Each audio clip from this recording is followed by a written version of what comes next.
Hello everyone. Uh, we hope you are enjoying the lovely, cool fall weather we have right now. This is the October 2024 webinar, co-hosted by both the Essex and Kent branches of Ontario Ancestors. My name's Linda Urquhart. I'm from Essex, and you've already met Cindy, but wave Cindy. Cindy Robichaud is from the Kent branch. And Tammy Richard and Angela Churchill are probably also going to be helping monitoring the questions. So thanks to everybody for that.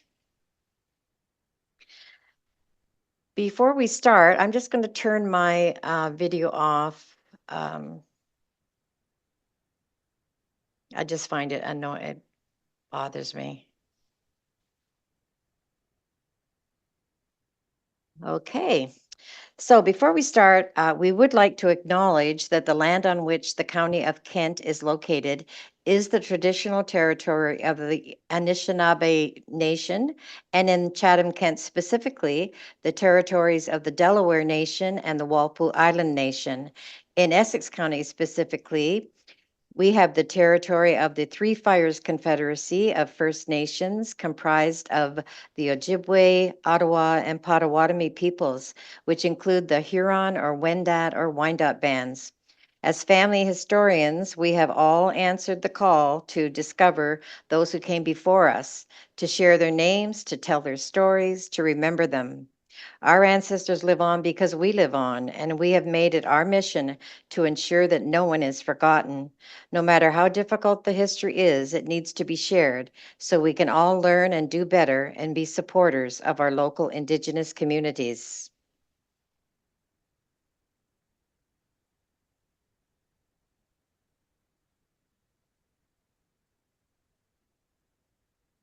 Thanks for joining us. Just a reminder that this presentation is being recorded and it will be added to both the Kent and Essex branches YouTube channels for at least 1 month. We'll see how that goes. Also at this meeting, everyone is muted and your camera is turned off during the presentation.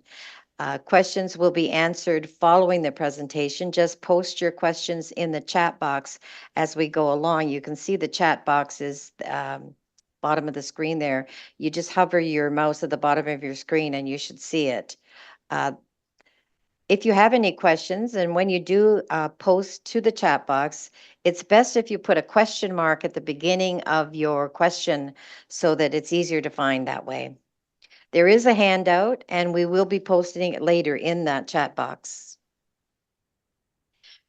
For those who are first-time visitors to our webinars, we are 2 of the 35 branches or special interest groups of Ontario Ancestors, also known as the Ontario Genealogical Society, which is the largest member-supported genealogical organization in Canada. It was founded in 1961 with its mission to encourage, bring together, and assist those interested in the pursuit of family history and to preserve Ontario's genealogical heritage. We encourage you to visit their website at OGS-ONT.ca.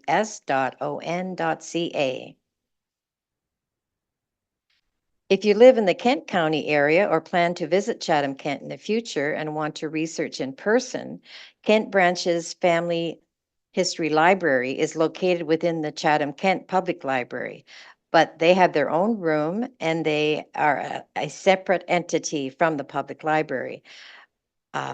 Their family history library is usually open Fridays and Saturdays, 1 p.m. to 5 p.m., and open Mondays through Wednesdays by appointment only. If you are traveling from a distance, please contact the branch in advance as the library may be closed on an occasion due to volunteer non-availability. So email us at kent@ogs.on.ca to let us know you are coming. Volunteers will be pleased to assist you in your research.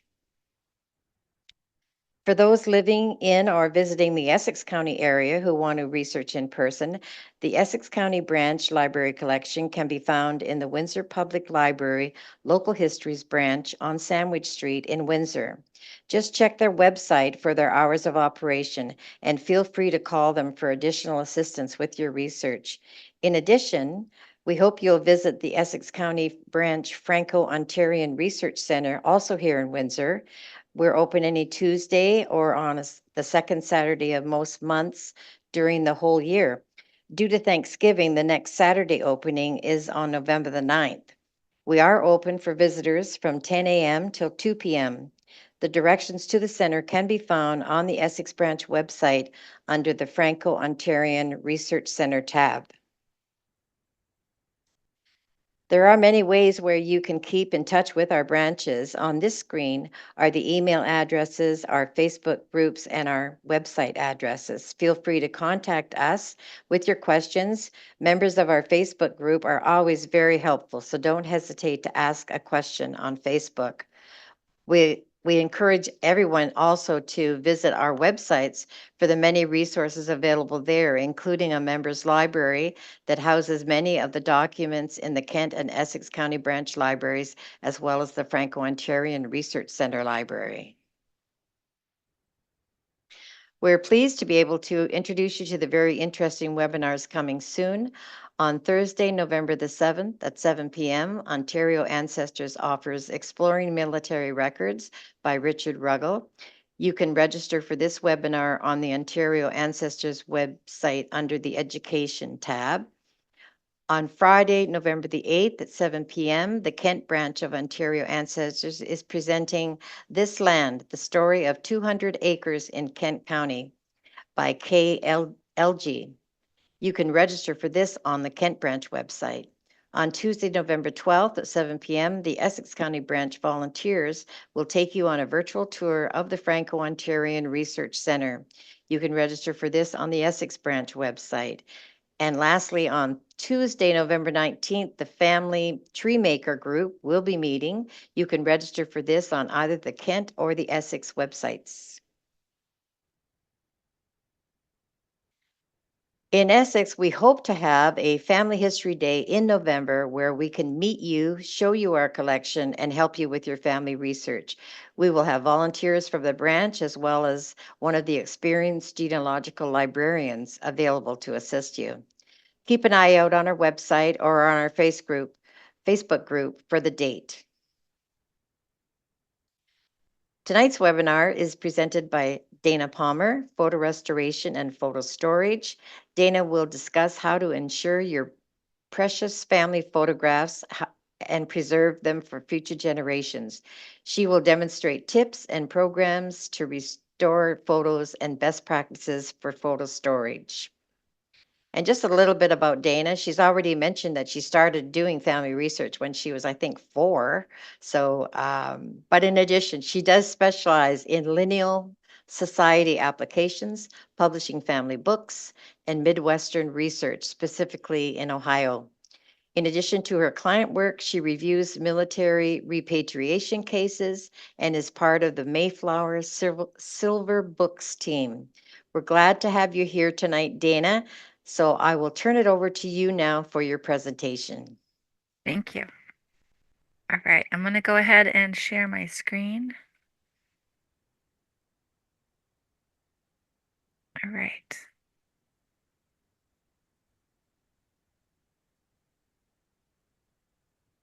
Okay, so we're going to go ahead. This one lecture is called Photo Preservation and Storage, and we're going to talk about how you can preserve these photos, and if you have them, how you can restore them so that future generations can benefit from them. And I'm sure as you look at this, I'm sure you guys are saying, yep, I have a room like that with photos that are stacked in boxes. So we're going to show you how to best take care of that.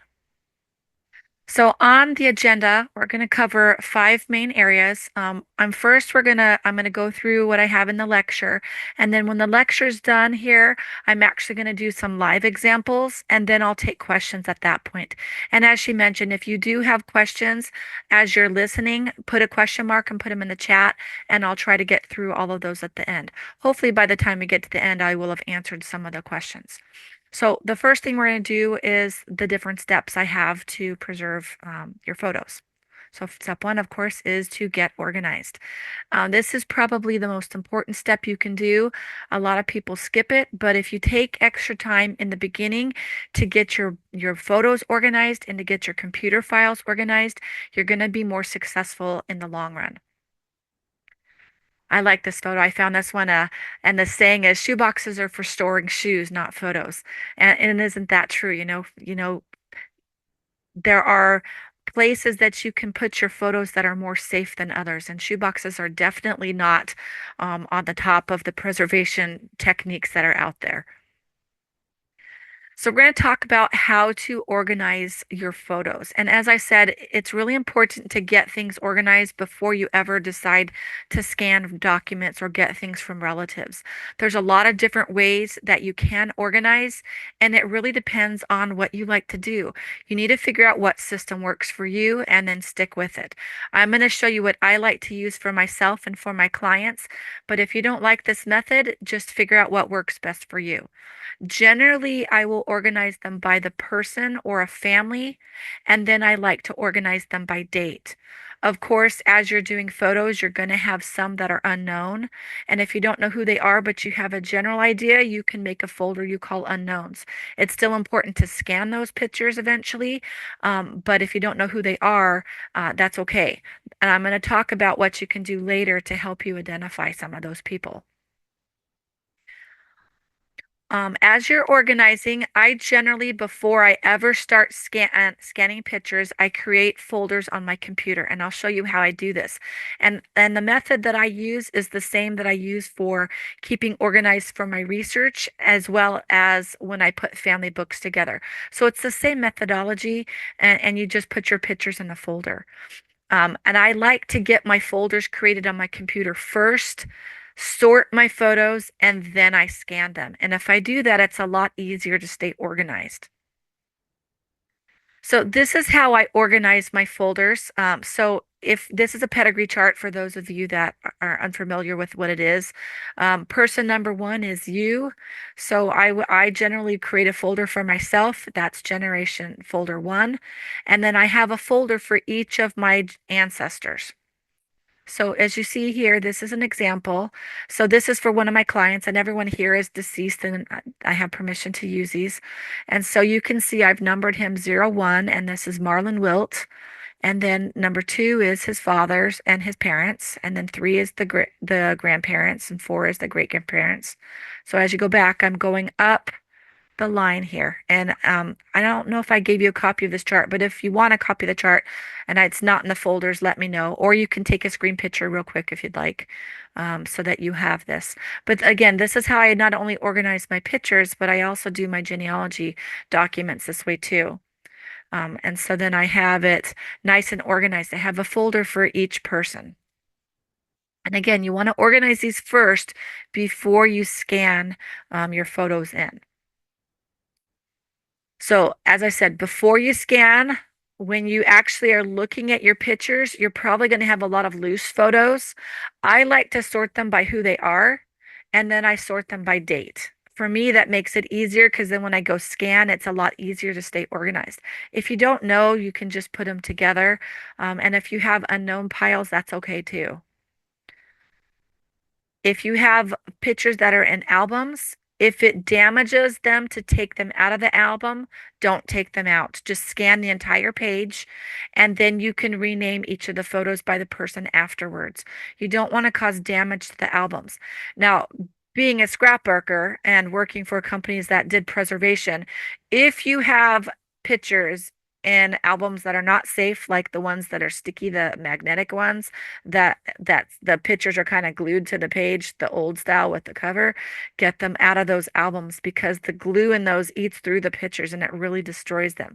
If you don't know how to do that, go find someone that is in that field and they can help you. You really need to preserve your photos. And then I would scan them before you try to mount them anywhere else. That way you have a good copy of them. Once you get them scanned, you then are going to file them in the applicable folder. I create two folders, one I call originals and one I call edited. And I'll show you more about that in just a minute. So this is a page from one of my clients, and as you can see, she put them all on one page and scanned the whole page. Now we're going to talk in a little bit about resolution when you're scanning. If I scan this entire page at a lower resolution, for say, if you do it at 300 dpi, then it's not just a single picture, it's the whole page. And so these smaller pictures, the quality when you scan isn't going to be as good. So if you can, it's better to scan each individual picture. Some of your scanning software recognizes that they're individuals and it will scan them separately. Some of the software will not. It just depends on your scanning software as well as your scanner, what it will do. But it's best if you scan the pictures individually. It will take a little bit longer, but the picture quality will be better. If you've got photos where you have what I call family or lots of people in the photo, I generally will scan them and put them in the parents folder because it's going to have a lot of people. It's a lot easier to keep track of them that way, and I like to sort them by date. You can put them in multiple folders. It doesn't really matter, but that's how I do it. If you have photos that like you have already scanned or you've been given by cousins, that's okay. You can just put them in the folder, and then when you get to the editing stage, you can then go and edit them there. But don't scan any of your own photos until you have your photos in place, and because it'll help you stay more organized. Okay, so here, this is actually my ancestors. This is on my father's side, on his mother's side. So you can see these are some of the folders that I have on my father's side. I'm going to show you my ancestor, George Marsh. So again, if you go back to the pedigree chart, he's number 13 on my father's side. So this is the folder I have for George Marsh. So as I said, I have my genealogy documents in here too. So if you have stories like biographies, I have a folder for biographies. I have a folder for vitals. I have one for burial. I have his will. I have census records. Sometimes I'll have probate records. Sometimes I'll have deeds. It just depends on what I found for that person. You can see one of the folders here is for photos. So if I click on this, you can see before I ever start scanning photos or get it from relatives, I'm going to create two folders within that, within the photos folder. Put the 00 first because if you get lots of other pictures here, it'll move them to the top because a lot of the computers like to sort things by name. And if you have the zeros first, it's going to put them at the very top of the list.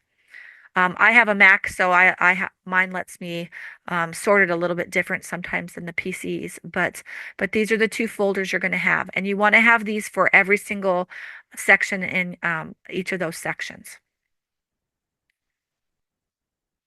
So once you get those folders created, your next step is then to scan your photos. As I talked about before, you have what's called DPI or dots per inch. This is the resolution that you're the quality of the picture as it's scanning. If you talk to preservationists or archivists, they're going to want to scan it a lot higher DPI. Just the higher your DPI, the more storage it takes. Now, my rule of thumb is if you have an 8 by 10 picture, a big picture, and there's only one person on there, you can probably get away with scanning it at 300 dots per inch. If you have smaller photos or you have photos with lots and lots of people in them, minimum should be 600.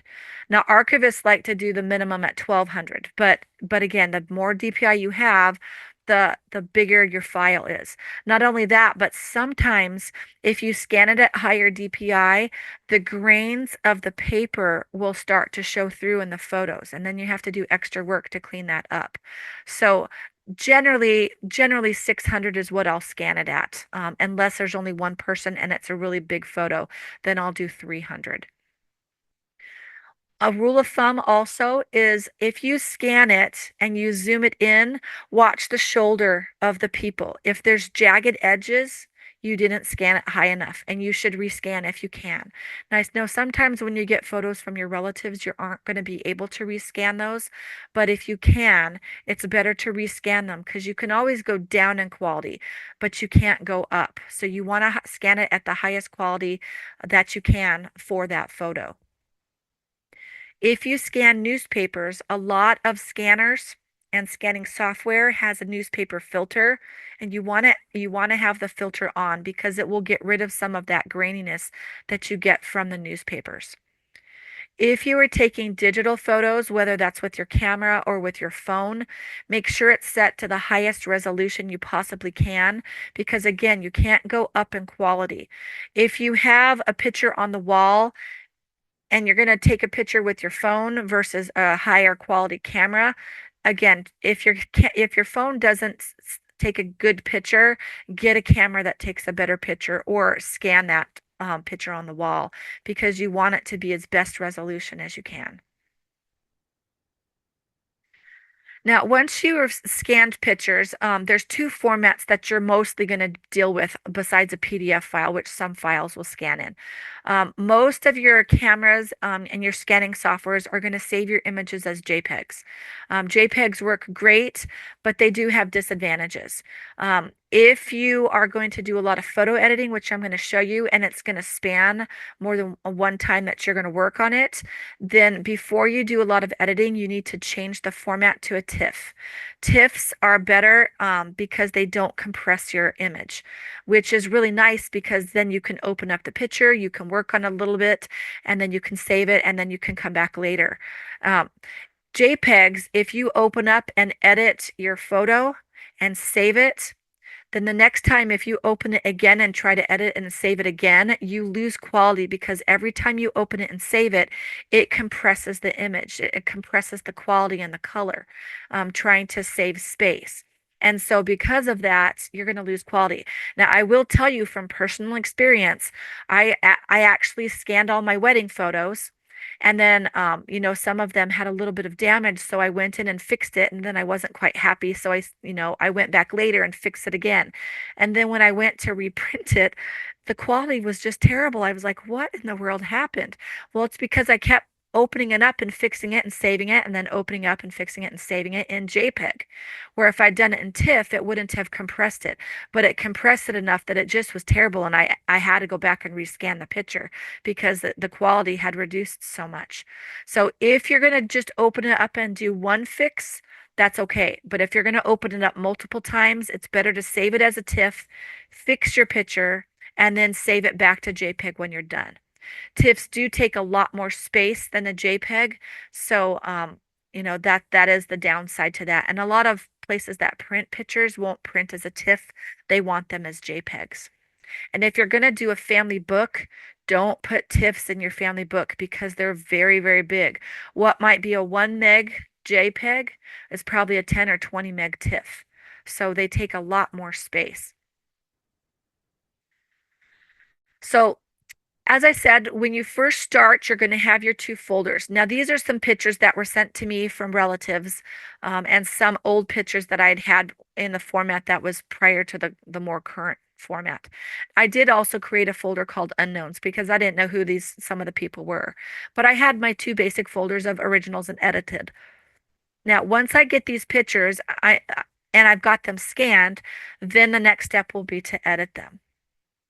And you can see here, I've created the two folders before I'm scanning any new pictures because it's a lot easier to stay organized.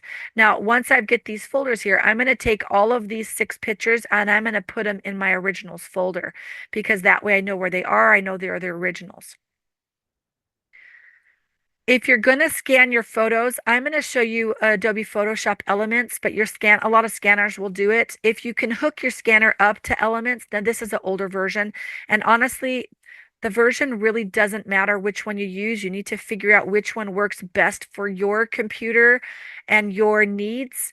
You don't always have to have the newest one out there because Case in point, on one of my old computers, I bought one of the softwares and didn't realize that it wasn't compatible. And so then I bought another version of it and it wasn't compatible either. I had to go back several versions before it finally worked with my old computer.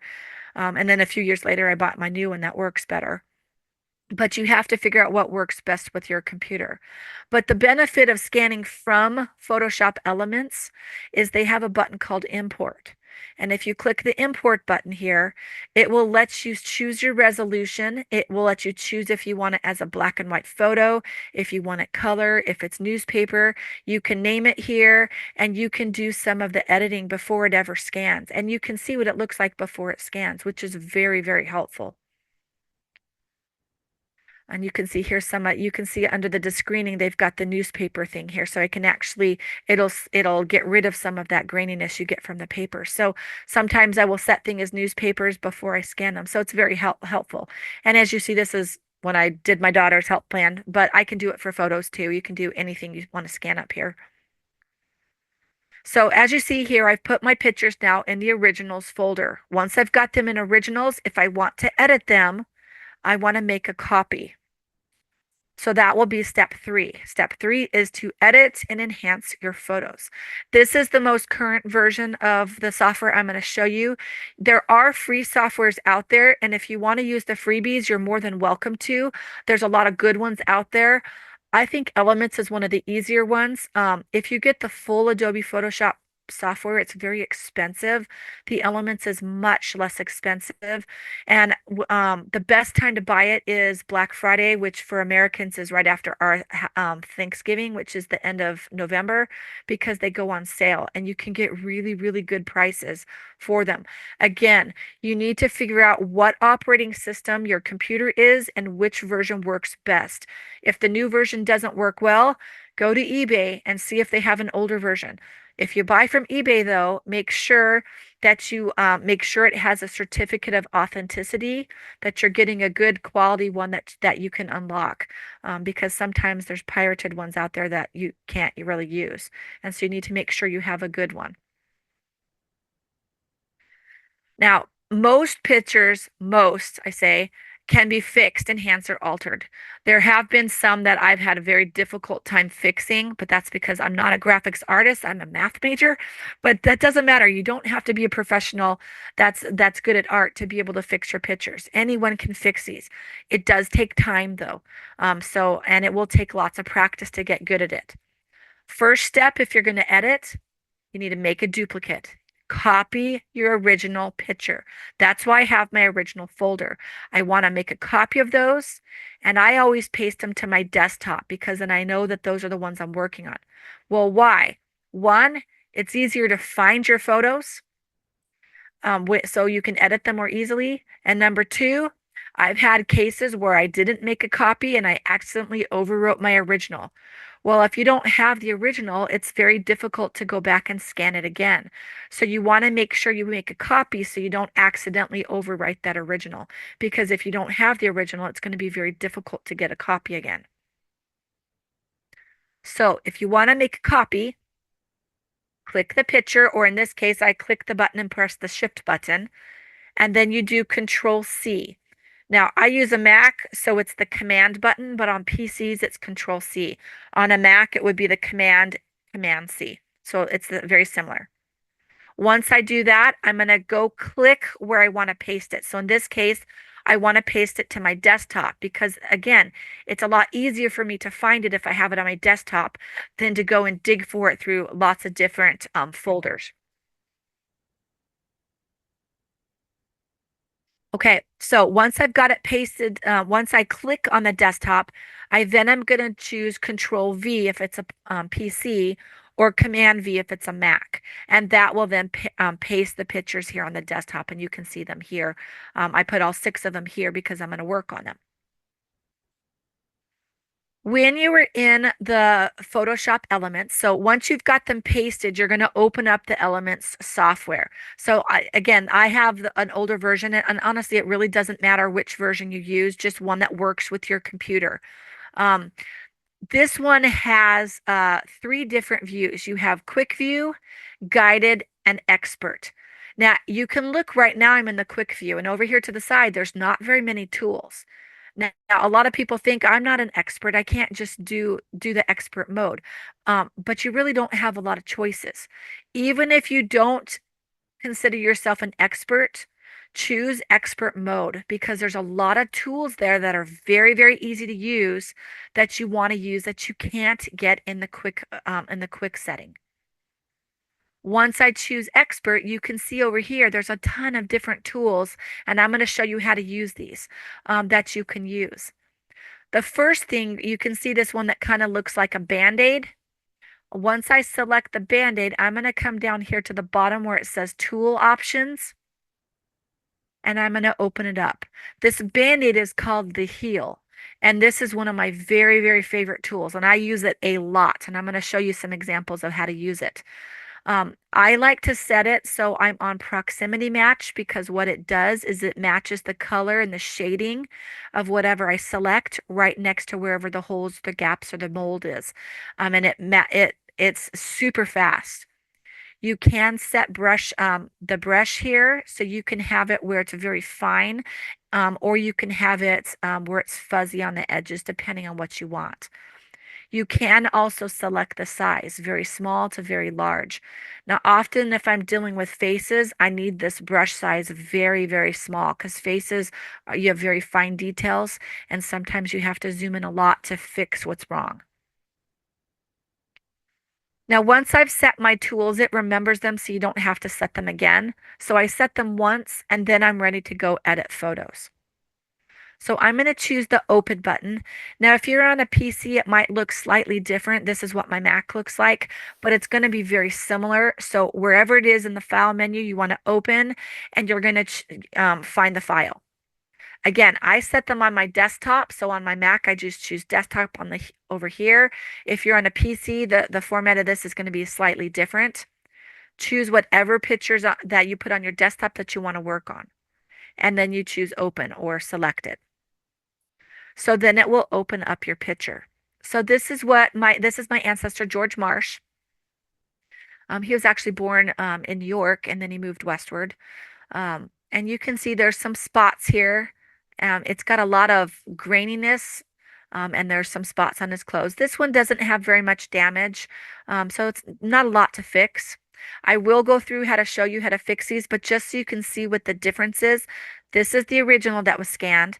And I will tell you one trick is when you scan your pictures, make sure your scanner and the little scanning thing, the bed is clean because otherwise you're going to get spots on your pictures that you have to go fix. So clean your scanner bed every time you scan pictures, especially if you're putting albums on there because they often are going to leave particles on your thing. And if you have fingerprints or you have spots, they will show when you scan. And so if you have it very clean, that's useful. I was going to show you. I'll show you again later, but I don't know if you can see that this is one I have from Creative Memories, but there's other companies out there. But there's little this is a microfiber pad that I can use to clean my scan bed. You need to clean your scan bed every single time you scan. That way you get the best quality picture. And often on the scan bed, there's a little strip that's to the side of it. Make sure that's clean too. That way you get the best quality pictures. This is what it looked like after I edited it. And honestly, this one took me about 30 seconds to fix. It was very, very fast, very easy. And again, I'll go through the steps on how I do this. And when I do the live ones at the end, you'll see how easy it is to fix these. Once you edit your photo, the next thing you want to do under the file menu, and again, this is what my Mac looks like. Your PCs are going to be slightly different. You want to do what's called a save as because you're going to rename your file. That way you don't copy over your original. Now, whenever I have an edited picture, I always have a -E after it because that tells me this is the edited version versus my original. So it helps me figure out which is which. Generally, though, you can see I like to put the surnames first and then they're given names because it sorts them alphabetically better. This one I didn't rename because it's one of my earlier ones I did, but just so you can see this is what I would do. If you want to change the format to TIFF, this is where you do it here. And on the PCs, it's very similar. And you can see I'm saving it to my desktop so then I can file it when I'm done. When you save, it's going to ask you, because it's going to save it as a JPEG, it's going to ask you the size. Again, save it the largest you possibly can, because you can't ever go up in quality. And you can see this picture, it's only 1.2 meg, so it's not very big. But but for this picture, it's a decent size. And then you just click OK. Okay, and you can see this is what the pictures look like after I edited them. And I'll go through how to do some of this. But this, I've put copies, I filed them into my edited folder once I was finished with them. All right, let's go through some of my favorite tools of how to fix your photos. Now, for most pictures, there are a few exceptions. Most pictures, these are the steps that I use. The exceptions are if you have a photo that is behind curved glass or it's taken at an angle. Honestly, if it's taken at an angle, take it again and get it straight. Otherwise, you're going to have to use tools that will fix the formatting, and I'll show you that in a bit. On those pictures, do not rotate and crop them. Use the tool first before you do enhancements. For all other photos, generally my first step is to rotate it. Sometimes I will do it 0.2 degrees. Sometimes I do it 90, like if it's sideways. It just depends on how much it needs to be straight because you want it nice and straight before you crop it. I like to hand crop because I can get a better than if I auto crop it sometimes takes out too much or it doesn't do enough. So I select and then I crop, and I'll show you how to do that. Once you get it straight and you've got it cropped, then you're going to fix your holes, your mold, your dust, your cracks, whatever problems you see.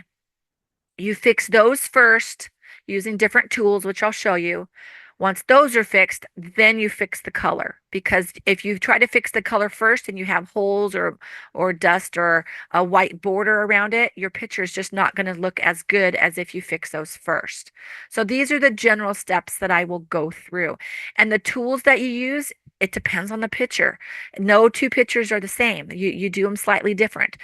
Some of them I use, some of the tools like auto levels or color correct, I use just about every time. But some of them I'm not going to use at all. It just depends on what's needed. So here's an example. And again, when I go through these live, it'll be a lot easier to see how to do these. This is actually my mother-in-law with her father. This one I did not crop just to show you that if you don't want to crop it, you don't have to, but it doesn't always do the best job with the color. It did enhance it. I just clicked the button and it auto enhanced.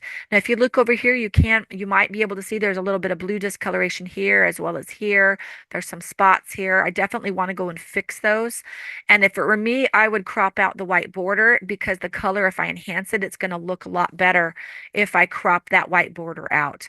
Sometimes that's not possible, but if you can, I do that. That's also one of the reasons why I keep my original, because if someone wants to see the original, I can always go back and show them. Now, this is just auto levels. I haven't done anything else on this one. One of my other favorite tools is the dust and scratches filter.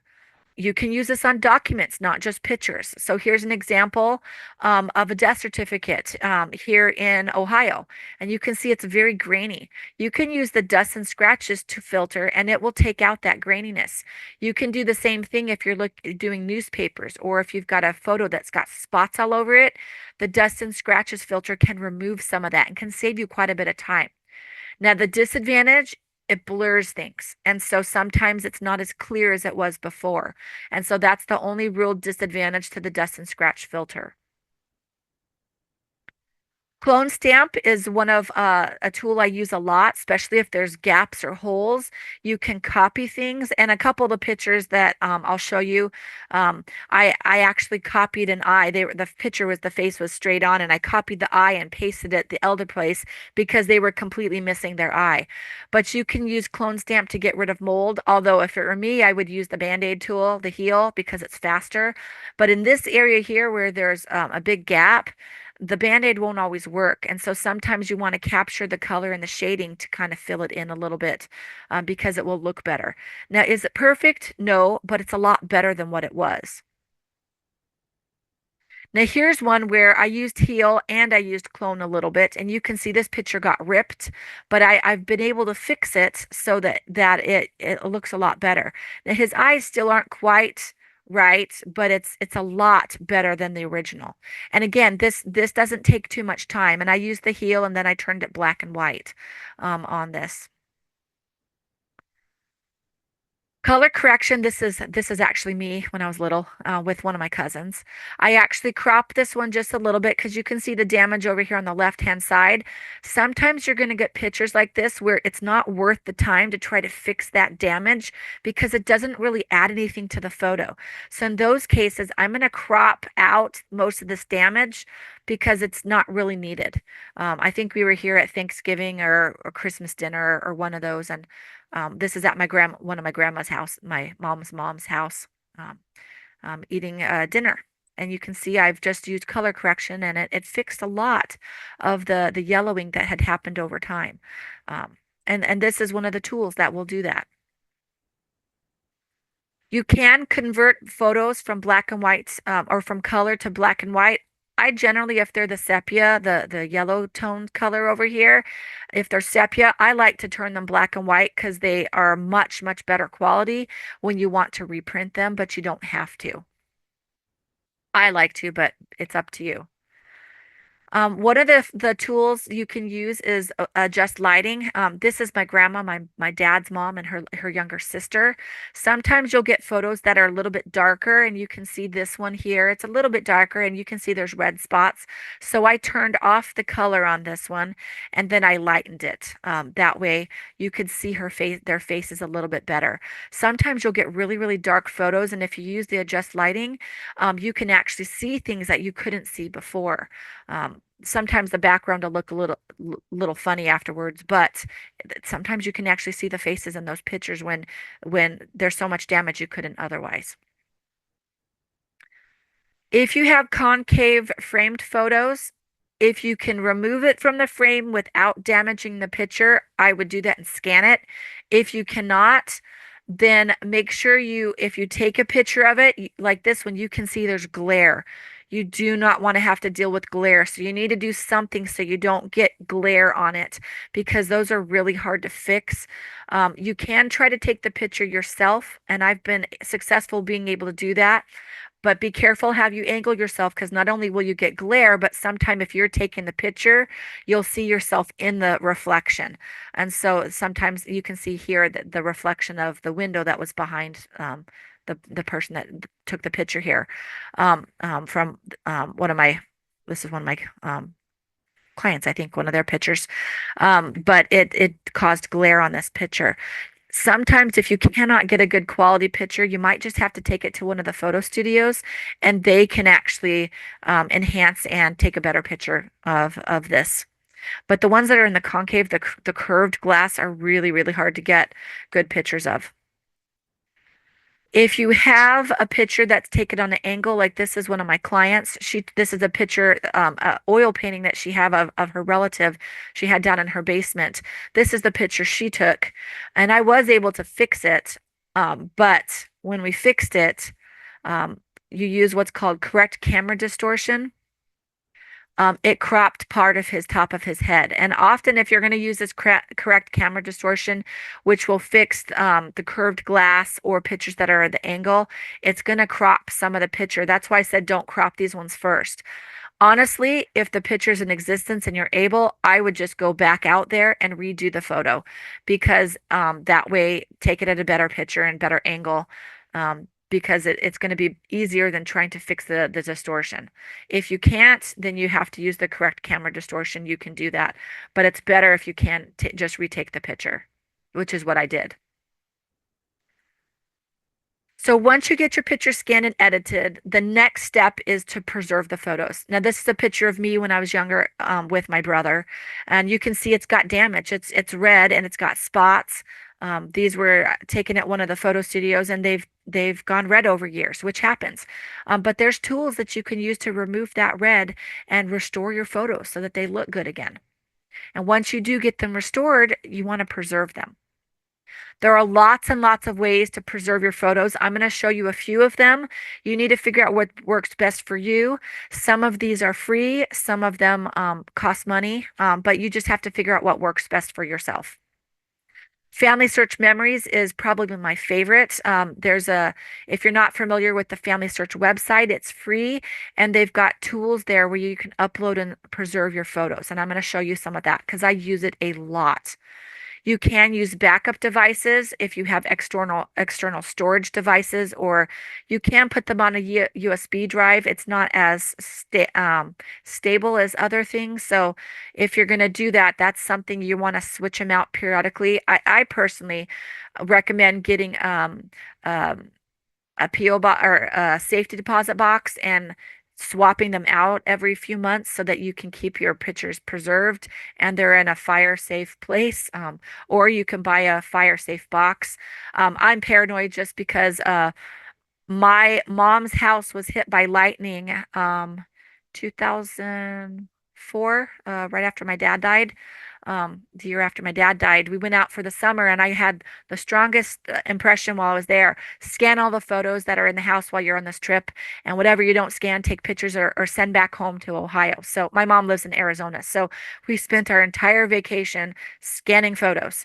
And there's only a few of them that I didn't scan because I was so tired by the end, and just some of them were on the wall and I didn't have a good camera to take pictures of them. And the day after we got home, my mom's house got hit by lightning and it burned to the ground. And because I scanned those pictures and sent the slides home to Ohio, preserved everything, where we would have lost everything otherwise. And my mom didn't have copies and she didn't have anything backed up at that point. So we really preserved. Now, move forward 10 years, in 2014, my house here in Ohio got hit by lightning. Luckily, the fire departments got here quick enough that they put the fire out and it didn't destroy anything, but it fried my computer.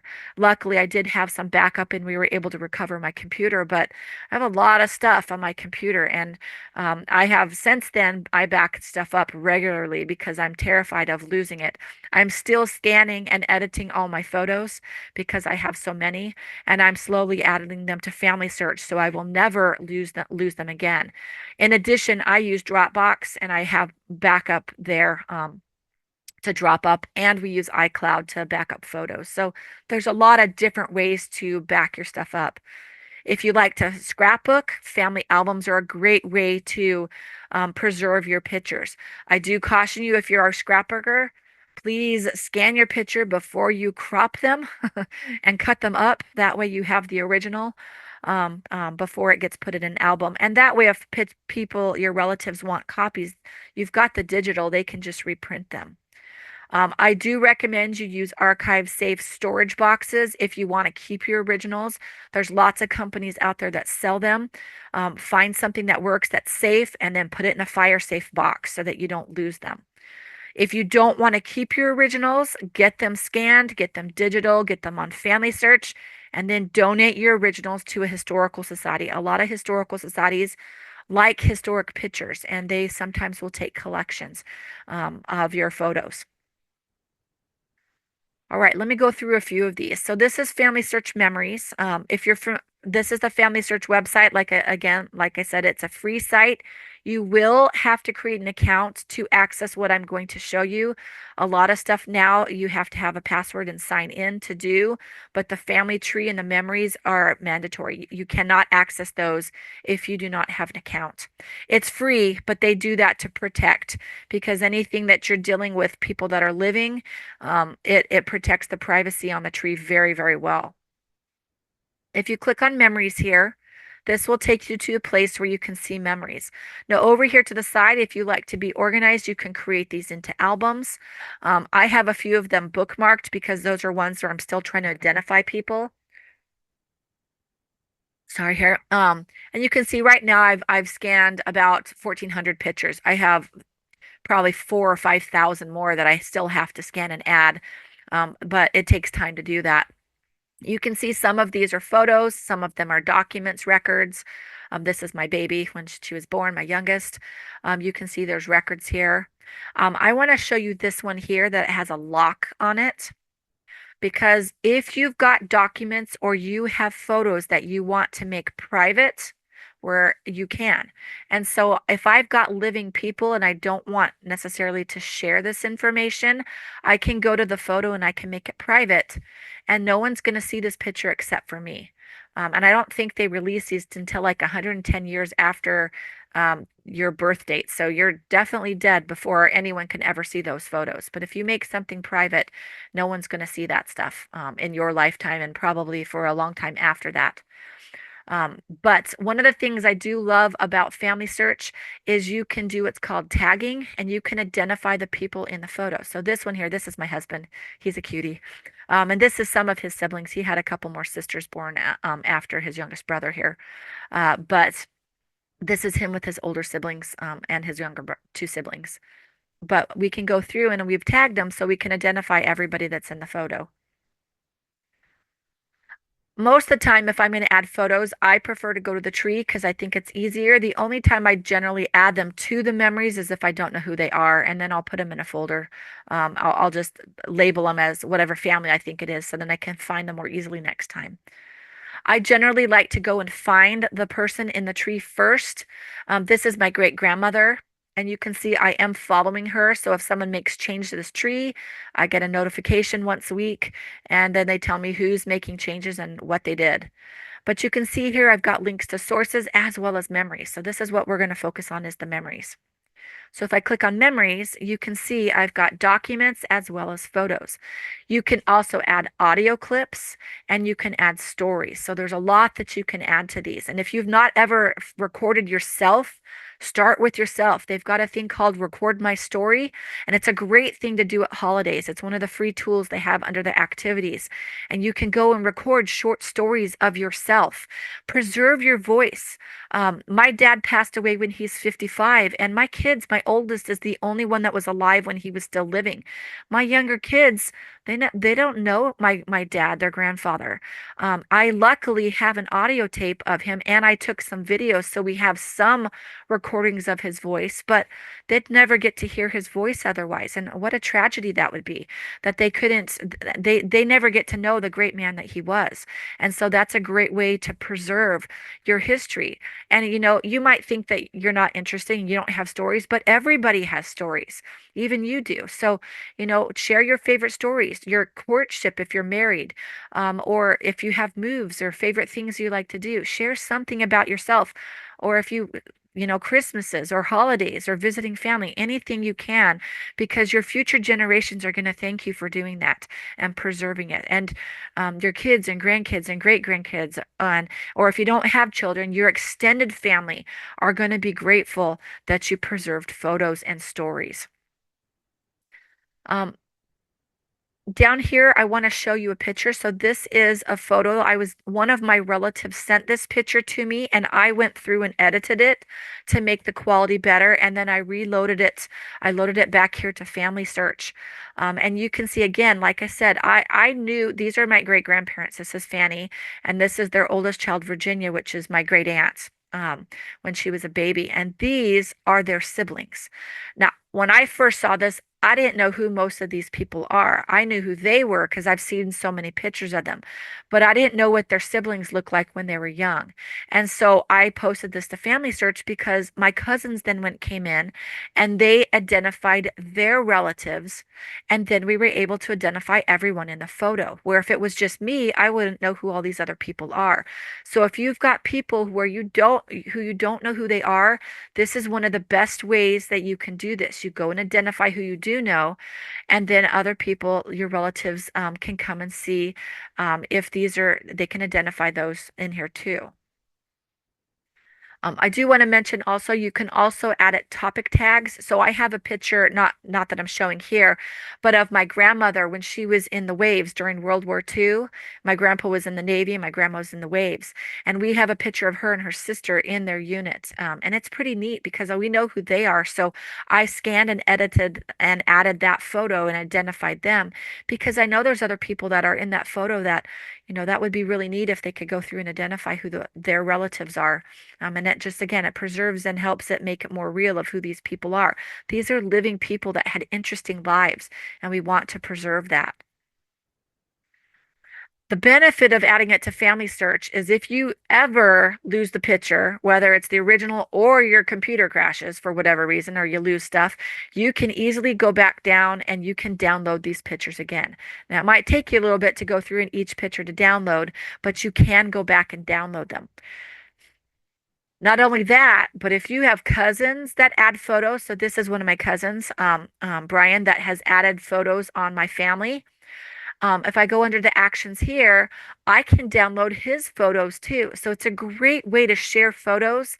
It's totally free, which I like. Where if you use some of the other websites out there where you can add stuff, people sometimes have to have subscriptions to be able to get the photos or the documents that are there, where this one's completely free. A step here on step 4 is how you can share your photos. I put this up here. Facebook. If you've got Facebook, it's a great way that you can share pictures. I like it. Sometimes I'll have Facebook memories, and this is one. This is my daughter Emma. She had a medical situation when she was 11, and this was when she was younger. And her older sister had decided to comb out her curly frizzy hair, and it poofed into a poof ball. We love this picture because it's just iconic of her when she was younger. But this is a great way again to share photos. And you probably have relatives that have posted pictures on here, and it's a great way that you can go get more current photos of your family and sometimes of your ancestors. Again, if you want to share digital pictures, Family Search Memories, Facebook, if you have external storage devices, you can do that. If you go to the Family Search Memories, you can type in tags or names or topics to see if anything comes up. So if I typed in my surname Heiner, I think I got almost 5,000 hits. Now, are they all my person? No, but a lot of these are my relatives. And I can go through and you can see some of these, they knew they were Heiners, but they weren't certain who they were. So they've added them in. Now, I know who these are. These are distant cousins. These other ones, I'm not certain who they are. And this is it's an advertisement for the Model T Ford, the garage that they had a car dealership, and this was their ad for that. So sometimes you can find some real finds in here that aren't necessarily tied to them in the tree. So it's kind of fun. This is one that was added. This is a painting that one of my relatives had restored, and it shows their cabin. And I've zoomed it in a bit, and you can see lots and lots of my relatives have looked at it, and then they described it, which I'd never seen this before, and this was great. This is a picture that one of my relatives had posted. I was so excited when they posted this picture because I was told my grandfather used to tell a story when I was younger about my family lived in Utah, and they would take family trips all over the place. And you can see all the Model T Ford cars back in the early 20, time period, and they caravan the entire family caravaned by Model T Ford up to Yellowstone, Wyoming, to camp out there for their family reunion. And they all took the cars. And my grandfather always told stories about that trip and how his dad was always the last car because he wanted to make sure if someone broke down that he'd be able to help them so no one would be stranded. And one of the historians, took a picture of them and all their cars driving. And I was so excited to see a picture that matched the story that my grandfather had always told. And so I was so excited to see this. And I didn't post it, so I went to the actions and downloaded it. And then I enhanced it. And this is my copy that I've enhanced. And so you can see I made the original a lot better by the enhancements. And you can do this too on your photos. My family has a Facebook group. This is specific for my Martin Heiner family, my German side. This is a private group, so people have to get permission to join. But I mean, we have stories that get posted here, photos, and all sorts of when we have reunions, we post about that. And it's just a really great way to keep up with the cousins. I was very excited a little bit ago. One of my cousins posted pictures that they found on their ancestor, that was in their box of their shoe box of pictures. They're like, oh, I found this picture. And she died when, very, very young when after having a few children. And so she didn't live very long. And I was very excited to see her picture because I had never seen these pictures. And so I was able to download a copy and then go through and enhance them for the family. This picture to the side, I had seen. This is my great grandfather with his brother-in-laws, and there was enough brothers that they had their own baseball team. So this is them, one of the pictures of them in uniforms, and one of the relatives had gone through and colorized it. Had and You can see it. This is not the best quality, but I did fix my copy. But it was kind of fun to go through and see this. And this was again posted on Facebook. Again, there's a lot of places that you can share your digital images. Uh, like I said, we have iPhoto, there's Dropbox, Google Photos, or your Google Drive. Forever's a new company. That one's not on your handout, so that's one that you'll want to write down. I'll show it to you in a minute. This one's from a couple years ago. I screen captured this, and I left this instead of putting the more current pictures because this is just iconic of my family. At Christmas time, we always get puzzles and we always get Lego sets, and we together as a family work on putting together Lego puzzles. And this I think this is a 2000 piece, and then we've got a really difficult Lego puzzle that we were building. But you can see we actually did two this year.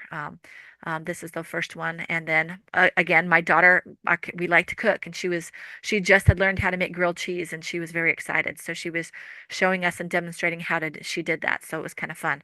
But these are things, we have our iPhoto, and that way we can share, and it's backed up to our iCloud. So we can preserve that. And there's lots of other cloud services that you can have to preserve your photos besides iCloud. Dropbox is another way I like to share photos with family. Sometimes I'll use a WeTransfer. It's a great way to send stuff that's for free that you can do, but most people have Dropbox or have access to it. So it's a great way to share photos. So this is one I'm sharing with my cousin. For my kids in school, they have a Google Drive where they're in cross country, and all the pictures from the year that they put in folders, and people can go and add folders, and then they share it with the team, and so then we can go and get copies of their folders. And we love this because I don't always take pictures at the games, and this way I can get pictures of them and the meets even if I can't make it. So, and then they do a video that they make of it. So this is, again, it's a great way to share, and you can share things like this with your family. It's very easy to do that. This is not in your handout, so this is one you probably should write down. If you want to capture the screen here, you're welcome to. This is a new company. I actually was introduced to it at our local state conference here in Ohio, at the state conference we had just earlier this year. It's a new company where they are preserving photos. So if you want to preserve your photos, or take your old movies or slides and convert them, they have the capability of do that. You can also create and print, and I know they've got a special going on till the end of the month. I don't recall what it is, but they do have a special going right now. But they've got different plans depending on how much money you want to spend on it. Flickr is a place you can load pictures. You can find pictures here. So if you're looking for pictures, this is a great place to find them. They've got lots and lots. This isn't their most current picture, but I loved this picture, so I kept it up because I thought it was just the cutest. But you can find some really cute stuff there. If you want to print stuff, Snapfish is a place where you can print books, you can print things on the wall. They've got lots of different, you can print cards. We sometimes will print Christmas cards or cards here. Sometimes we've done we actually one year, and I don't remember if it was Snapfish or elsewhere, but we took pictures of all my children because I have seven and my sister has two. So of our family, my sister's family, and my brother and his family, and all the grandkids, and we made there's a quilt, and then a template, and we loaded the pictures onto that quilt, and then we printed it, had them print it, and then we gave that to my mom for Christmas one year. So there's a lot of different things you can do out there, and lots of companies. You just have to find one that works for you. And they have sales all the time. Again, if you want, with Christmas coming up, they're going to have some pretty good sales coming up. Shutterfly is another company. This is my kids' school pictures. They've now connected it to the company that takes the photos. So every time I order online, when I remember to, then they scan pictures of my kids. So you can see these are some of my kids' school pictures. Heritage Makers, as I said, I was a consultant for them for several years until became a certified genealogist, and then I was just too busy to do both. But they have very good books. I actually like their digital books a little bit better than some of the others out there. They're very easy to use, and they've got pre-made templates where you just pretty much you upload your photos and you drag them into the templates. You can create your own too, but they've got some really great ones. Again, they've got books you can do. They've got gifts. They've got their digital scrapbooks, which is what I did. They've got cards you can make. Um, we made playing cards. My sister made Monopoly, but she calls it Palmeropoly, and she took pictures of all of our family, and she made a Monopoly game with our pictures. She also made a matching game for my younger kids with pictures of my cousins so that they could learn who these people are. Because I mean, we've got big families. My husband's one of 10 kids, and there's only three in my family, but I personally have like 35 cousins, and all of them have kids, and they all live out west, and we live in Ohio. So my kids they don't even know their first cousins very well because they all live in Arizona or out west in California and the other states out there. So they don't see them real often. But these are great ways that you can, you know, great gift ideas too. So if you're looking at Christmas ideas, these are kind of fun. And as I said, they've got templates where you can load the pictures in templates. I really like their templates. I think they're easy to use, and you can print them on demand. Here's two of the books that we did. My sister and mom actually put these together. These are my grandparents and from their military service, of their war service. We sent a group out there to interview them, and they interviewed them about their war service. And then we found photos and memorabilia, and we scanned it and then added it in to match the story. So it was really great. Here's a book that we did on my immediate family with. This is the baby at the time. She's now 10, almost 11. This is my oldest who's now 23. So this is quite a few years ago, as you can see. But we got a puzzle and we put a puzzle together. So again, we love puzzles, and so we made our family photo and we got it for Christmas that year. We got a puzzle of our family. Our exchange student, actually, this is our exchange student, one of our German students that stayed with us, and that's the gift that she did, is she bought us a puzzle of the picture. So again, there's lots of things you can do to preserve your heritage. Here's another one we did for Disney when we took a trip to Disney World back in 2010. And it's a big, thick book of pictures. Creative Memories, if you like the more traditional books, I like Creative Memories traditional books. They're the best by far out there. I really like them. They've got good tools, good quality books. They do allow for digital photo albums. Again, I prefer Heritage Makers a little bit more over Creative Memories, but they do have good quality stuff here too, and they will do prints as well. This is what the prints cost last time I screen captured. I don't know if the price is the same today or not, or if they have deals. But again, there's lots and lots of companies out there you can see. They've got lots of different things that you can make from Creative Memories, just like Heritage Makers. And so you just have to figure out what works for you. There's lots of companies out there. You just have to figure out what works best and what you're interested in doing. So I'm going to do a summary, and then I'm going to show you how to do some photos live. Um, Again, store your photos in safe conditions. If you've got them in magnetic albums, get them out of those albums because it's ruining your pictures, and scan them. Get them scanned, and then you can put them in a safe album. Back up everything. Make sure you have backups. I can't stress that enough. Totally speaking from experience from there. If you are going to scan your own pictures, then make sure you have a good quality scanner. There's lots of ones out there. If you don't want to buy a scanner, sometimes you can go to places and there's like our Walgreens here in Ohio has scanners, or Walmart does, and you can scan them there. Might not be the best quality, but it's a scanner at least. You can also take pictures with digital cameras too. Once you get them scanned, enhance them using the photo editing software, whichever one you want to use. Like I said, I like Photoshop Elements. I think it's the easiest. And then preserve them. Add them to Family Search or similar websites so that you're preserved. And then just back everything up. If you have questions and I don't answer them today, you are welcome to send me an email. And if you get stuck, and you need a little bit of help, if you're just having trouble with the picture, send me a picture if it's, and I can go through and help you with that. My email is dana@treasuredlineage.com. And like I said, you're welcome to send me an email. And usually I'll respond within a day or so, unless it's the weekend, then you might not hear back from me until Monday. Okay, I'm going to go ahead and I'm going to minimize this. I'm going to move this over here. Then we can go and get some pictures. Okay, so I have some, actually, I'll just close this. I'm going to open up, move this back over here.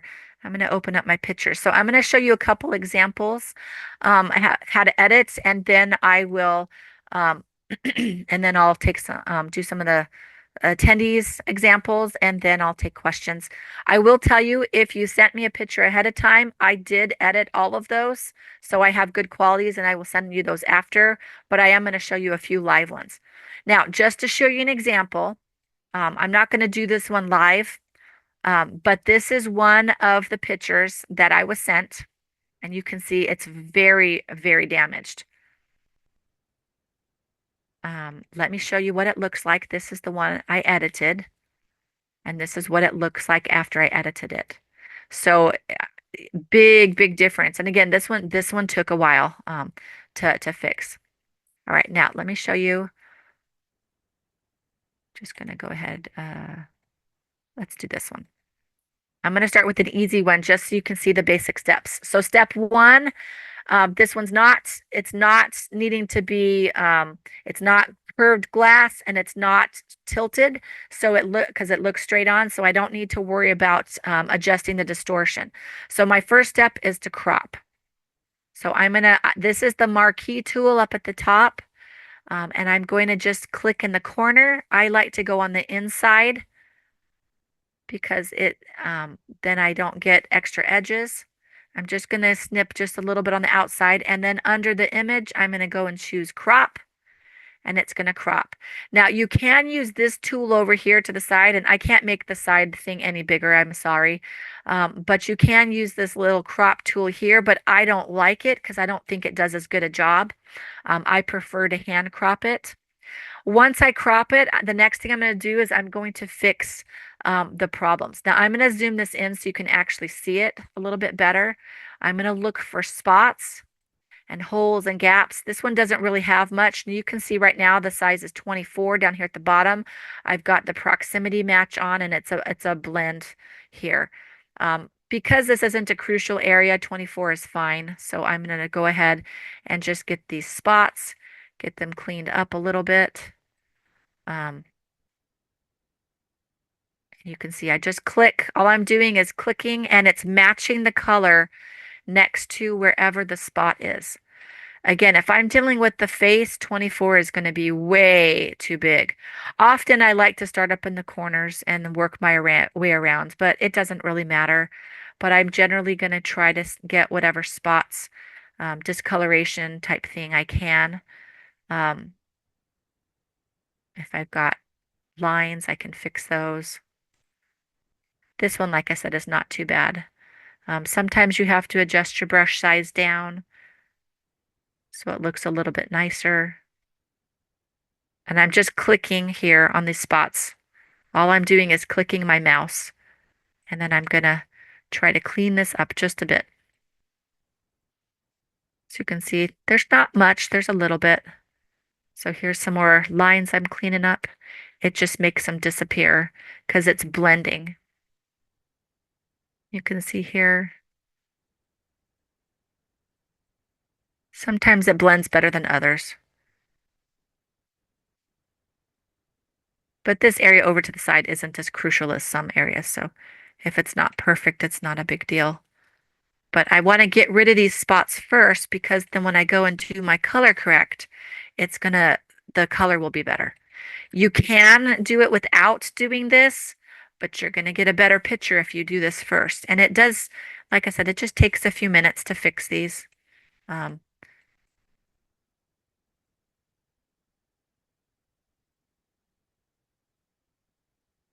let me see if there's any more up here.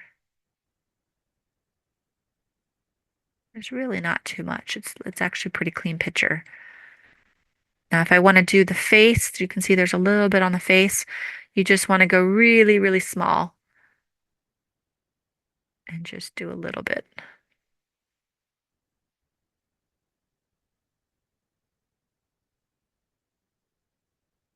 And sometimes this is from the scanner. You can see she's got red eye. I could fix the red eye, but before I do that, I'm going to zoom out. So you can see this is what it looks like. I've just fixed the spots. I haven't done anything else. Sometimes once you zoom out, you can see other spots. And then what I'm going to do next is once I've cropped it, I've fixed the spots or the holes, the gaps, the molds, whatever, get them generally fixed so they look decent. I'm then going to do auto levels. And then I usually do auto color correct. And it looks much better. And then when I'm done, I do save as. And then generally I'll rename who this is. But in this case, just for the sake of time, I'm going to save it. I'm going to put an E and then I click save and save the large file.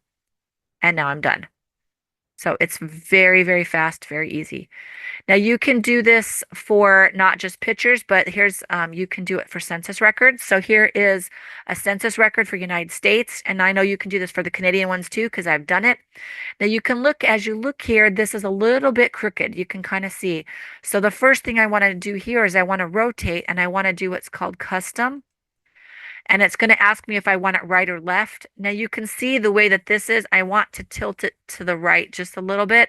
So I'm going to choose the right and I'm going to do OK.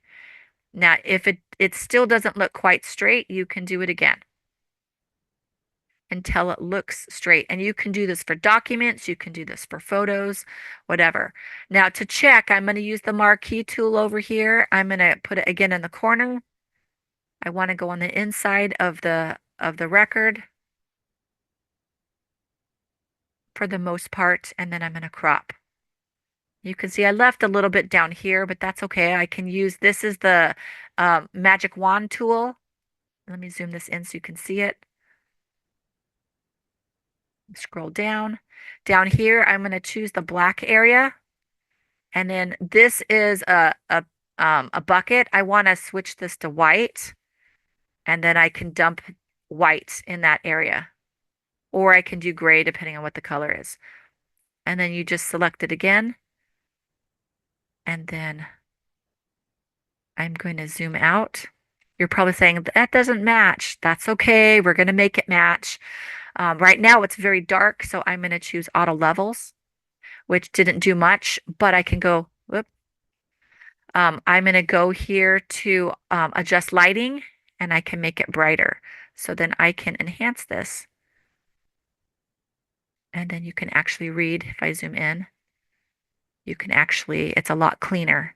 And then again, you can see down here, if it still doesn't match, I can go get the Band-Aid tool and I can just do this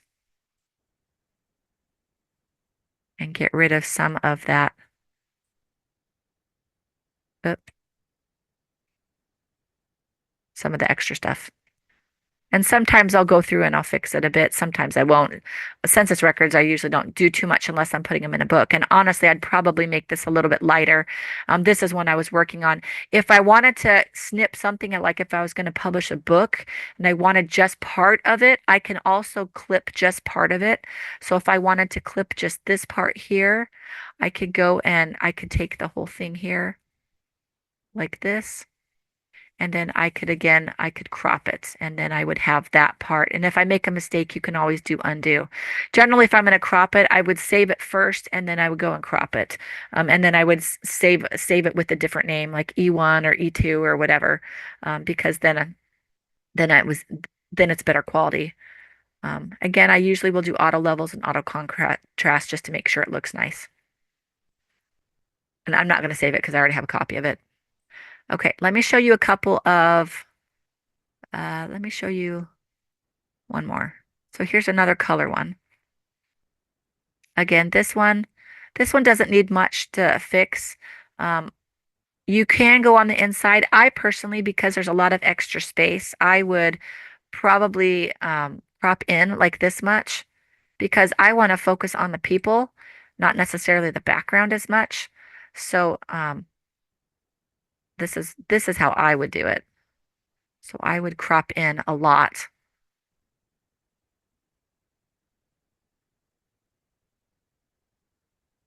because I think it would look better. And then again, if you've got spots, you can see how big my brush is. That's way too big. So I need to go down in size and then I need to zoom in.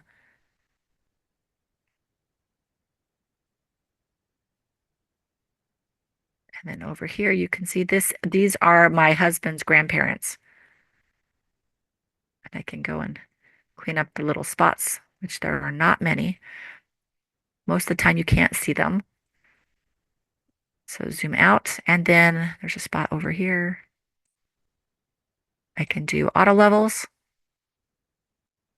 and auto color correct. Sometimes auto color correct looks better, sometimes it doesn't. You just kind of have to play with it to see what you like. And again, once it's done, then I would do save as, and I would put an E after it to save it. But again, I already have this one, so I'm not going to save it. Okay, let me go through and show you some of yours, and then I will let you guys ask some questions. Okay, so let's do this one first. Okay, so this one here, you can see it's a little bit crooked, but it's not too bad.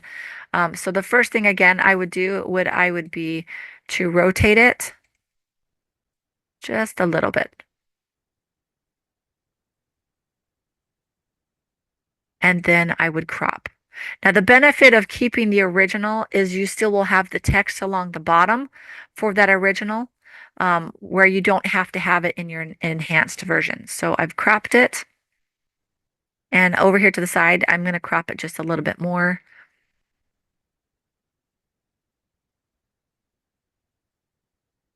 Okay, so the next thing I'm going to do is, again, I'm going to use the Band-Aid tool. I'm going to make this a little bit bigger.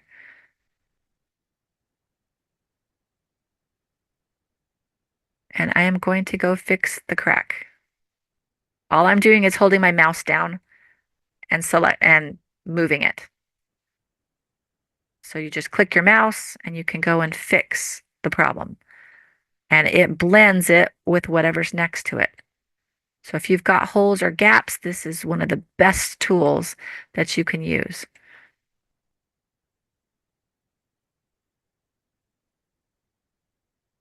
You can see there's spots. Now, there's not a lot of spots, so I probably would just go through and fix them.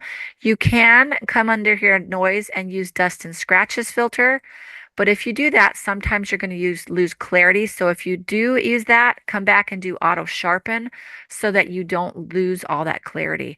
But that way, if you've got a lot of extra little dust spots, it will get rid of those very quickly.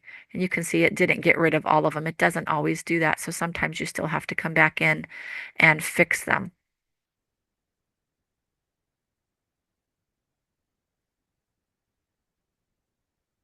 Okay.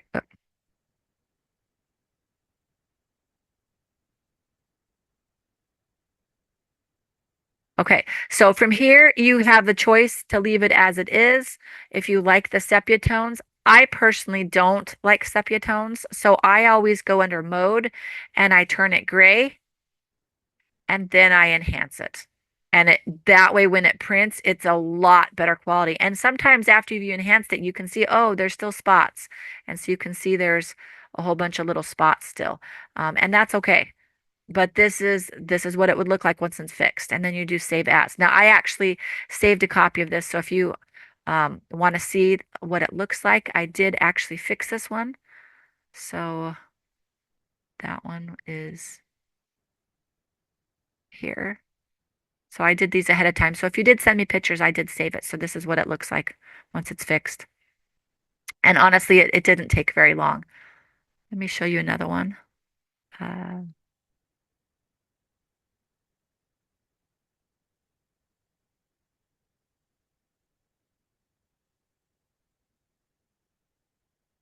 Just seeing. Let's do this one. So again, this one, I'm going to crop it.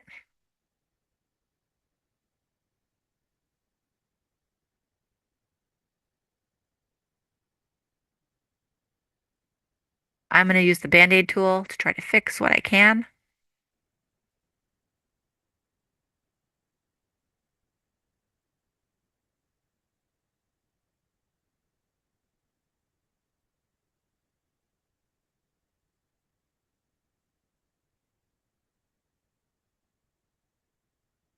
Fix the corners. Now this one I actually did ahead of time. I did all of them ahead of time, but this one's a little bit trickier. And I want to show you this because you can see his eye is missing because of this. Now, if I'm going to fix this, I definitely want to go down in brush size um, to try to fix the hair, but try to fix what I can here first, the best I can. And sometimes you have to undo it because it doesn't quite get it perfect. But in this case, his eye here is good. So I'm going to do what's called the clone stamp, and I'm going to come and capture his eye. And then I'm going to paste it over here. And that way you can fix things. And so this is one that will take a long time to fix. So I'm going to actually show you what it looks like once I fixed it. But that's what you would do. You can copy things and paste things over. So again, this is that Calvin? So here's what it looks like once I fixed it. This one took a little bit of time to fix, but it looks a lot better than it did before. It's not perfect, but it's a lot better. This I'd probably still want to go back and fix, but it looks decent. All right, let me show you one more and then we'll take some questions.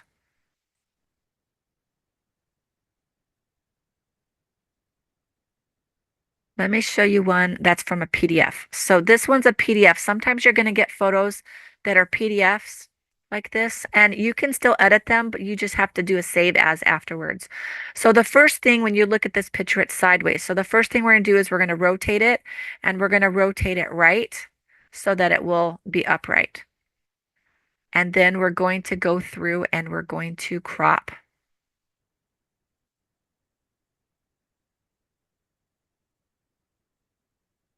Now you can see this one. Down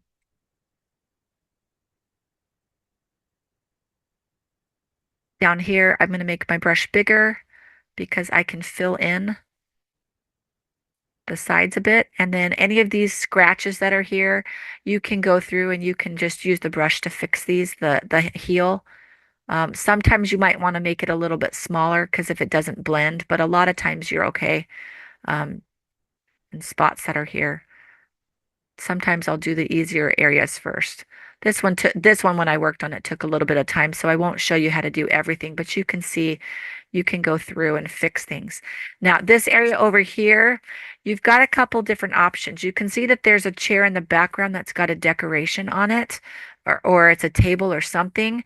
Um, and there's something down here. I couldn't quite figure out what these are, so I just copied the background over and then made the whole thing solid because it was easier than trying to match a pattern, because matching a pattern can be very difficult if you don't know what the original pattern looks like. If there's enough of a pattern, that's not too much of a difficulty, but sometimes when you match a pattern, it's hard. And so it's better to just try to make it solid if you can. But you can see, go through, get rid of the spots that are here. And again, sometimes you have to make your brush size smaller so that it doesn't show. But sometimes if you don't make it big enough, it doesn't catch the whole thing. But if you make it too big, it shows. And sometimes when you go from dark to light, it doesn't blend real nicely. It just, you'll get better at it with more practice. So you can see their spots. But that's what you're going to do. Now, when you're done, you're going to go save as.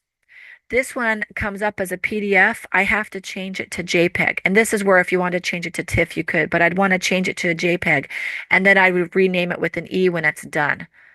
So just so you can see what the edited one looks like. Um, and like I said, those of you who I edited, I will send these to you after. This is what I fixed it to look like. So is it perfect? No, but it does look a lot better than it did before. So, but this is what you can do. So if you want to go ahead, if we have questions, I can't see the chat from here. It's Cindy. There Okay, Cindy. actually are a couple comments and questions. Okay. So Wendy, I put it in the chat that she said that if you're a Costco member, there's a significant discount for Shutterfly. I had Googled, and it came up for Staples and Best Buy in Canada here that we can get the Elements program. People would have to, as you said, try to, make sure they have the right version that they need. Yep. You And can get then it we had a on question. Amazon too. And like I said, Okay. if you wait till the American Black Friday holiday, which is right after our Thanksgiving, at the end of Thanksgiving, it's the Friday right after, that's going to be the absolute best time to get it because everything will be very, very cheap. Okay, good. And then there's a message or a question from Ron, actually. Okay. Do you have any suggestions for scanning 35 millimeter slides? Yes. I didn't cover that because it's a little bit trickier. Two suggestions. One, they make special scanners that are specifically for slides, and it's an adapter you buy. And you have to figure out what works with your computer and with your scanner. Buy the adapter or the tool and scan from that. If you can't, sometimes you can find places that will convert slides to photos. So I've done both ways. It's easier to have someone else do it, but it's a lot more expensive. Unless you can get a really good slide converter. But there are, you can check Amazon or elsewhere, Best Buy or maybe Staples. I don't know if Staples would have it, but check the different places, and there are places out there that sell them. I don't know their costs, but my guess is it ranges between 100 to 300 US dollars. I don't know what it would cost in Canada. But again, it depends on which one you get to how expensive it is. I know the price has come down significantly from when they were from when they first came out. Sometimes you can buy one that specifically adapts to your scanner. Okay, great. Irene asks, if you are writing a lot of text with your photos, which is the best company to use to create a photo book? Honestly, I would do Heritage Makers. I like it best. But Snapfish and Hair and Creative Memories also do good ones. It just depends. But if it's a lot of text, I like Heritage Makers because you can really customize it well. And on the book that we did on my grandparents, that's the World War II one. We have a lot, the majority of it's text, and we have just a little bit of photos on the side. So that's what I would do. But again, you just have to figure out what you like and what fits in your price budget because some of the companies' books are expensive. Okay. Then Graham has a question. How do you name the folders for your collateral relatives? Oh, that's a good question. Actually let me show you. So, um, let me go to one that I know I have here. I'm gonna choose this one because I know that they're dead. He's dead. Um, Okay, so um, when I name the folder, so you can see here, this is Dennis Franz. Um, I generally will, it follows that pedigree. So I have the father's name listed. So generation one was Dennis. His father was Kenneth. His grandfather was Theodore. You don't have to give it a big name, but I number them so they match. And in a lot of the folders, I'll have a folder that's called children. And then I'll put the birth year first and then their names because then it will help me sort them um, when I'm doing these. If they're one of the end line people, then I might have a folder that I call parents. If I'm trying to go further back in time, you can see this one's a children one. So you can see I've got photos and folders, and sometimes I'll have lots of stuff. These are from Germany. So I just have the German documents I've created for them. But sometimes I'll have folders where I have let me see if I can find one. Uh,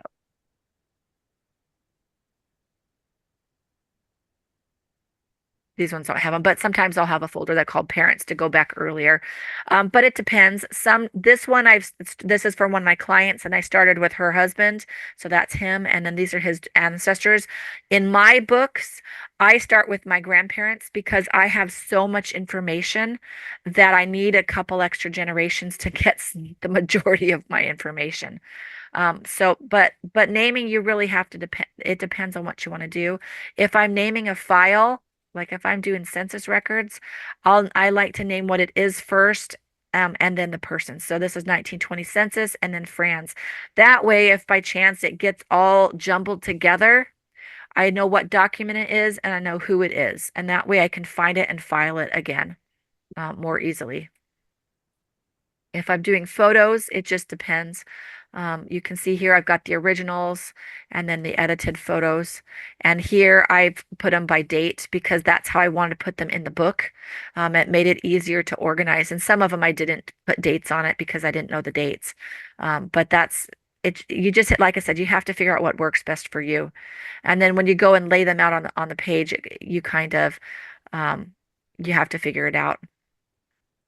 I don't know if that answers this question. Hopefully. Hopefully. Angela, did you have any questions, or Pat or Tammy? I'm not sure exactly who else was helping. I don't have any questions, but what a great presentation. Thank you. Yes.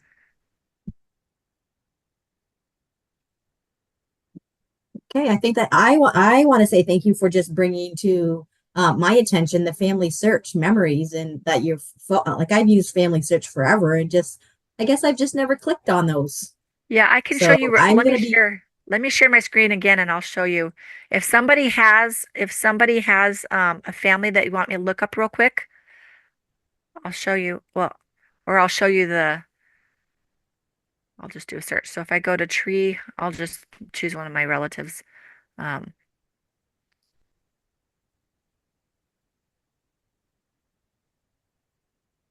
and I could have got it the other way. This is just the fastest way to get there.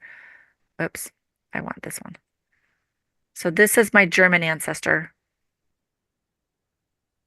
And you can see here under sources, one of the things I love about Family Search is they really make it easier. So we have a link to our family organization and the records from other websites. You can add those here as well as documents. So if you've got documents that are on websites, you can add links to them, the ones that are on Family Search as well as elsewhere. Then if you have photos, you can add photos. You can see I've got 108 photos for him. This is the reunion that we just had this last month, and the tour that we took. We've got stories. We've got pictures, lots and lots of stuff. This is his zither that he played. You can just see there's tons and tons of, this shows the different Heiner places in Morgan, Utah, where they lived. Just lots and lots of, this is the home of his wife's parents in Germany.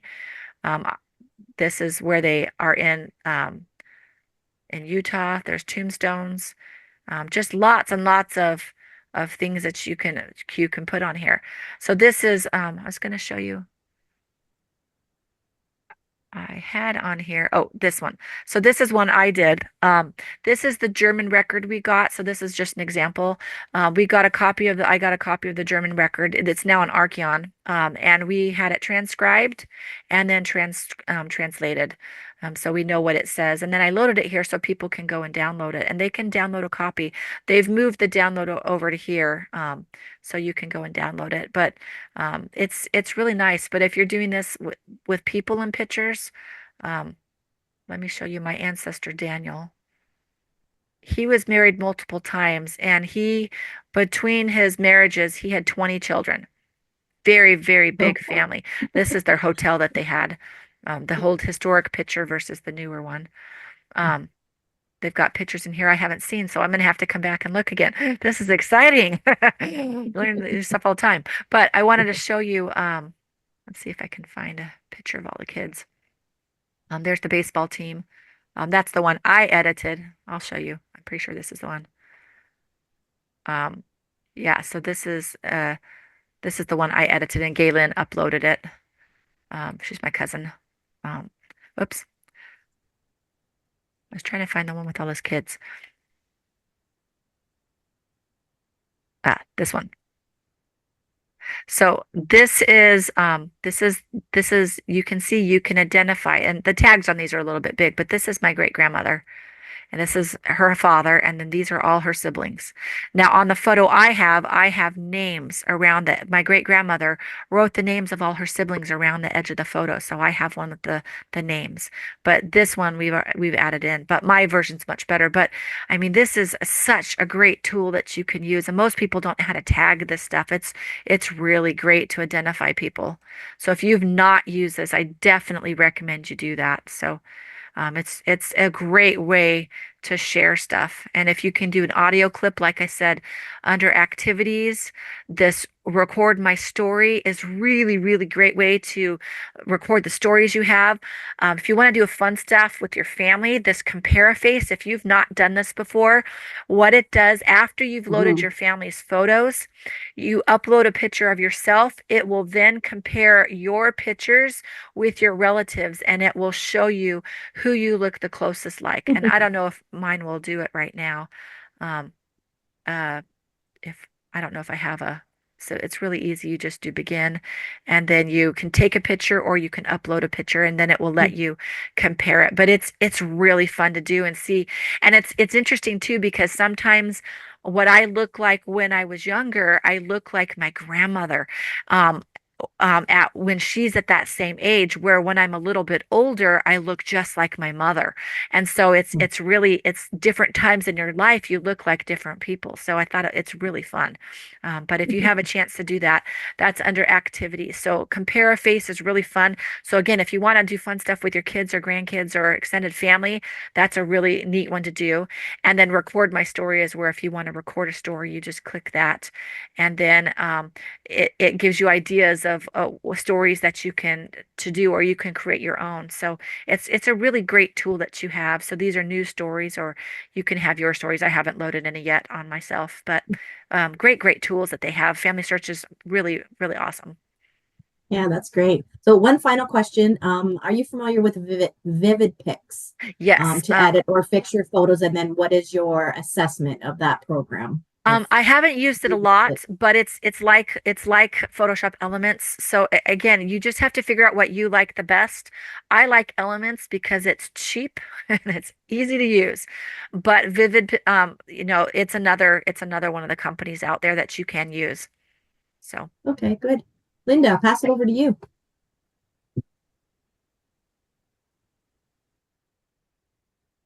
There was lots of people saying thank you, excellent presentation. Wanting to know if we're going to be, yes, it's going to be on our YouTube, but you had asked for just 30 days, right? yeah, and if there's a huge interest, I will extend it a little bit longer. And again, if you Okay. get doing these pictures and you are stuck and you need help, you are welcome to send me an email and I will respond. Okay, and that's on your handout, right? It's on my handout. Yeah. Or Okay, Dana good. at treasuredlineage.com. Okay, sounds good. Linda, are you still there? You and you can't hear a thing I'm saying because I didn't have my audio on. That's okay. Anyway, I want to thank Dana. It's a great presentation. I cannot imagine. I just can't wait to start doing, especially the family search stuff. And my pictures are all over the place. They're on my computer, but they're not with, they're not in the right kind of folders. I got a lot of work to do just to get that organized. Yep. Most people, that's what they have to start with. Yep. And I do want to just let everybody know that neither Essex or Kent have webinars in December or January, but Ontario Ancestors does have one in January, so we welcome you to watch that one. Essex will be back in February and Kent will be back in March. So until then, I think we have to say goodnight. Thanks again, Dana. It was a fabulous, fabulous presentation. And I'm going to say goodnight to everybody. Thank Bye. you. Everyone. Good night. Thank you. Good night. Good night.